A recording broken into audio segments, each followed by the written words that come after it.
Good day, everyone. This is Mark Vello, and you're listening to Headline News. British Prime Minister urges countries to sign global treaty on pandemics. The world should sign a global treaty on pandemics to ensure proper transparency following the outbreak of a novel coronavirus, also known as Chinese Communist Party (CCP) virus, that originated in China, British Prime Minister Boris Johnson said on February 15th.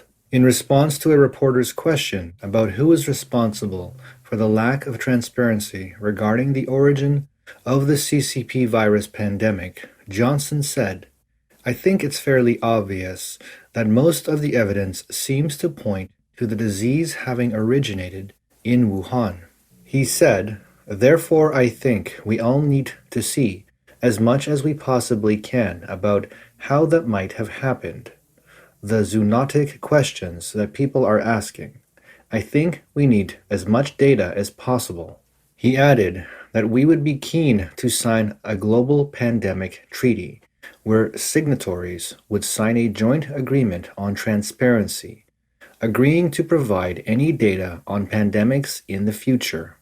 He stressed, "I think what the world needs to see is a general agreement on how we track data surrounding zoonotic pandemics, and we want a joint agreement on transparency."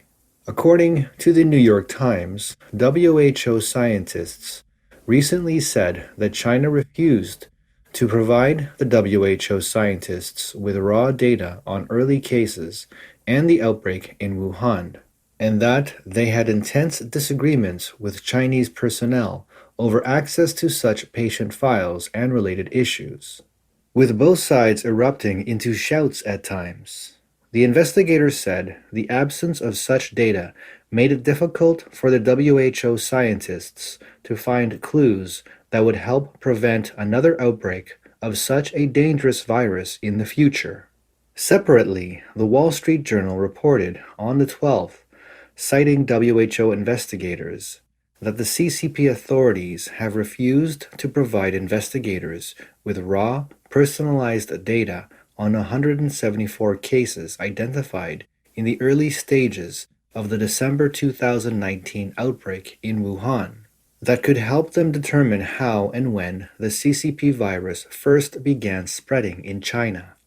The White House said on the 13th that the U.S. was deeply concerned about the WHO report on the virus and called on the Chinese Communist Party to release data on the earliest stages of the outbreak. On the 14th, asking about the U.S. reaction, British Foreign Secretary Dominic Raab also expressed concern in an interview with the BBC.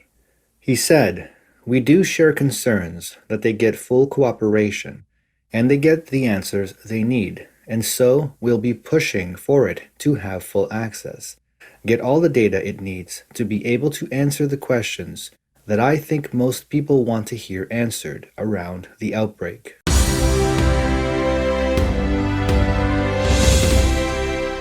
Steve Bannon.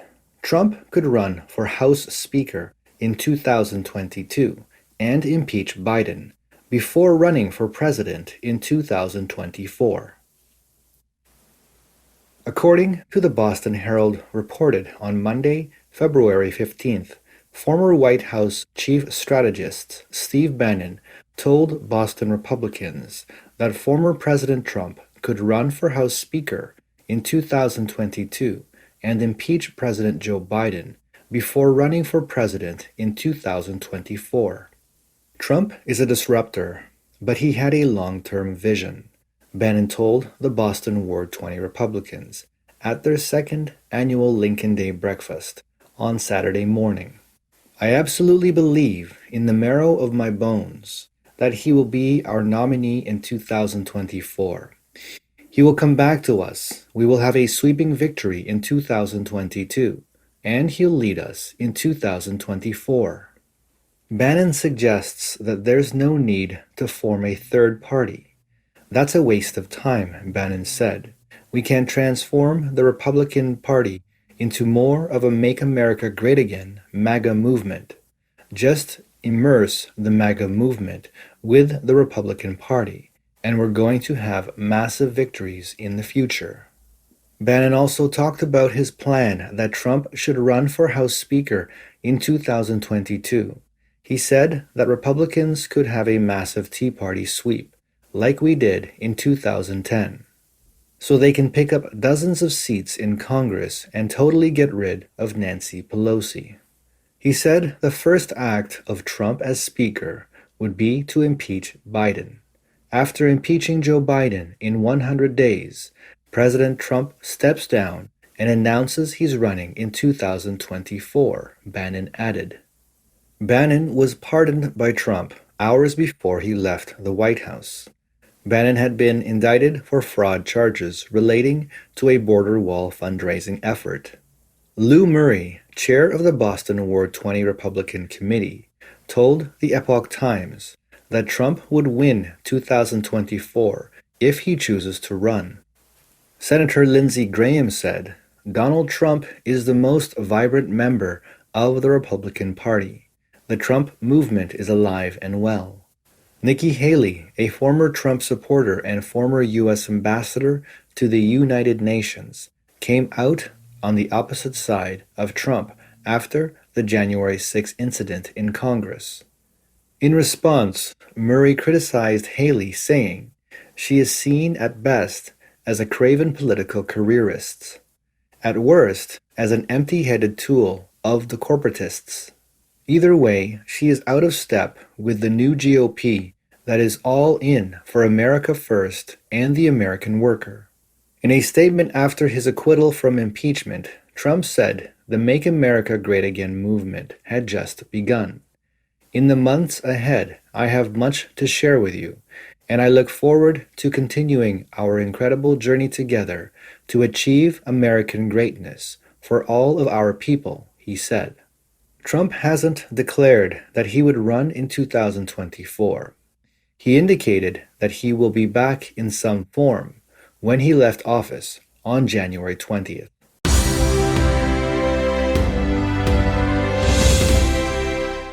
U.S. military base in Iraq attacked. Secretary of State, we'll find who's behind it. A rocket attack on a U.S. military base in Iraq late Monday night, February 15th, killed one person and injured 5 others. Secretary of State Anthony Blinken is deeply outraged by the incident and vows to help Iraqi authorities find those behind the attack and hold them accountable. According to Reuters, Kurdish security sources said a journalist heard several loud explosions that night and saw a fire near the airport, and later confirmed that several rockets were fired that night at 9:30 p.m. local time toward Erbil and the suburbs, landing near Erbil International Airport. The attack was on a military base in the Kurdish Autonomous Region of northern Iraq that is largely manned by U.S. forces. The dead man was a civilian contractor, while one of the 5 wounded people is a U.S. soldier. The attack was the costliest for U.S. and Iraqi forces in nearly a year. Tensions between U.S. forces, the Iraqi and Kurdish allies on one side, and pro-Iranian militias on the other are said to be growing recently. A U.S.-Iranian coalition spokesman tweeted that the rocket hit U.S. coalition forces in Erbil, the capital of the autonomous Kurdish region, and more details will follow. Blinken said the United States is outraged by the rocket attack. He said the U.S. has contacted Masroor Barzani, Prime Minister of the Iraqi Kurdistan government, to discuss the attack and pledge support for investigation efforts and hold attackers accountable. Currently, a group calling itself Saraya Aliyah al-Dam, Blood Guardians, claims to have carried out the attack, saying it was aimed at U.S. forces in Iraq. However, the group did not provide evidence of this. According to the analysis, this group and 12 similar groups that have emerged over the past year are linked to the pro-Iranian affiliations, including Kata'ib Hezbollah, Hezbollah Brigades, and Asa'ib al-Haq, AAH, League of the Righteous, Khazali Network. There was a deadly attack on U.S.-Iraqi coalition forces last March when one Briton and two Americans were killed. The number of U.S. military personnel in Iraq has now dropped to 2,500, who are largely stationed at the military base near Erbil International Airport, where the attack took place. This concludes today's broadcast. Thank you for your time, and stay tuned for the next headline news.